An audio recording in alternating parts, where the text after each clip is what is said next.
qui a rien dans le cerveau. La prostitution, malgré ce que les gens... Commencé cette activité? L'activité, je l'ai commencé bien avant le Bois de Boulogne. Je l'ai commencé à La Rochelle. J'avais 14 ans et 9 mois. Donc pas tout à fait 15 ans. Et j'ai commencé par des rencontres avec des hommes d'un certain âge. Et quand je suis arrivé à Paris, en 95, je suis retourné au bois direct quasiment. Les gens ont une image de la prostitution où c'est la fille qui se tait, qui a rien dans le cerveau. La prostitution, malgré ce que les gens peuvent en penser, pour moi c'est ma liberté. Parce que je fixe mes heures, je fais ce que je veux, je rentre quand je veux. Si j'ai pas envie de faire le client, je le fais pas. Moi, je trouvais que c'était un travail comme un autre. Donc, c'était pas, ça n'a pas été dégradant pour moi de me dire, je monnaie une prestation sexuelle. Alors moi, je travaille au Bois de Boulogne le soir. Je commence à me préparer vers 19h. Comme ça, j'en ai pour maximum 1 heure de préparation entre la douche, le maquillage et l'habillement. Et après, je prends les transports en commun. Je vais bosser. Je vais au bois, j'arrive là-bas, j'arrive sur le terrain et puis je me mets en condition, on va dire. Condition ne veut pas dire forcément prendre de la drogue ou boire. Non, on se conditionne mentalement. Tu sais, on se met sur le qui-vive et on écoute, tu sais, on se met dans l'ambiance. Uniquement. C'est déjà ça la préparation, tu vois. Et après, vaille que vaille, quoi, on y va. On fonce. Pourquoi c'est dangereux? Toi, tu disais que tu venais armé, c'est ça? Dans ma rue, je t'avoue franchement, il n'y a pas de lumière, il n'y a plus de lampadaire, ça fait 3 ans et demi. Tu n'as pas le reflet ou l'ombre des gens qui passent derrière toi. Tu vois pas qu'il y a derrière. Tu vois pas à 10 mètres. Et les agressions, justement, se sont multipliées à cause de ça. Concrètement, il y a des bandes qui passent.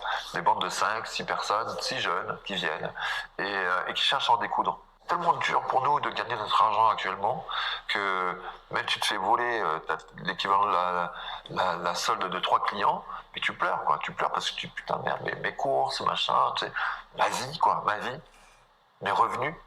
Et sans revenus, on mange pas, quoi. On mange pas. En étant transgenre, tu vois, j'ai eu beaucoup plus d'agressions parce que le petit truc en plus énerve beaucoup de personnes ou beaucoup de communautés. Ça les fait chier que moi, avec une apparence féminine, sans être opéré intégralement, parce que j'ai encore le service 3 pièces, on va dire, et ça les dérange que je m'assume. Parce que je pense que beaucoup de ces gens-là ont une homosexualité latente ou cachée, ce qu'on appelle les hétérocurieux, et ne l'assument pas au grand jour. Ma clientèle, c'est uniquement des hommes. Uniquement des hommes. À une époque, c'était beaucoup de jeunes, entre 20 et 30 ans. Des mecs de cité, des mecs de toute religion, de toutes origines. Mais il y a de tout. Il y a de tout, mais dans le respect. Alors que souvent, il y a des mecs qui viennent, et pour moi, j'appelle pas ça des clients, parce qu'un client, il y a du respect envers la personne qui vient voir. Et il y a des mecs, des fouilles merdes, j'appelle ça des fouilles merdes, des merdeux, qui viennent juste pour faire chier, pour provoquer. Mais qui payent des fois, mais qui viennent juste pour te dire, ouais, nana, et essayer de t'humilier. De te rabaisser verbalement, ça pue, t'aimes ça, t'as ça te gêne, tu te bêtes qu'à ça. Et c'est leur fantasme. Ces gens-là ont tellement un mal-être qu'ils sont obligés de se venger ou de répulser ça sur nous. Ça te fait peur? Non, moi, peur non, parce que il y a peut-être une part d'insouciance ou d'inconscience. Peut-être, je sais pas. Je suis pas suicidaire, pas du tout. Mais je pense que le fait de pas de mon ignorance, mais du fait que je passe ça par-dessus l'épaule, quoi, je m'en fous. Est-ce que tu as eu des clients connus? Oui, bien sûr. Mais je tairai les noms, parce que si je dévoile, après les gens me disent, oh putain, on peut pas lui faire confiance, et je perds toute crédibilité. Donc on peut pas dire. Mais j'ai eu des chanteurs, des sportifs, des acteurs. Oui, bien sûr, j'en ai eu. Comment la loi de pénalisation des clients a-t-elle eu un impact sur ton travail? La loi de pénalisation des clients a été catastrophique. Pas seulement pour moi, non seulement pour moi, mais pour toute la communauté, pour tous mes collègues. Je me suis vu de partir de soirée avant cette loi-là, de soirée sans forcer à 100 euros, 150 euros, sans se prendre la tête. On restait que 3-4 heures à faire 20 balles. J'y suis allé la dernière fois, jeudi dernier. Je suis rentré avec 20 euros. Je suis arrivé à un peu avant 21h, je suis reparti à minuit et demi, 20 euros. Le record que j'ai fait à une époque, c'était 25 heures dans la soirée. Et je suis rentré, j'étais lessivé. Là. Mais même pas. Faut assumer, hein, faut encaisser. Mais bon, tu peux plus. Puis je suis plus en état de me dire, je vais faire 25 clients.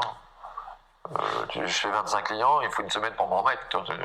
Je te dis, voilà, non, puis il n'y a plus 25 clients. La prostitution maintenant n'est plus un moyen de bien vivre, c'est un moyen de survivre. On survit, concrètement on survit.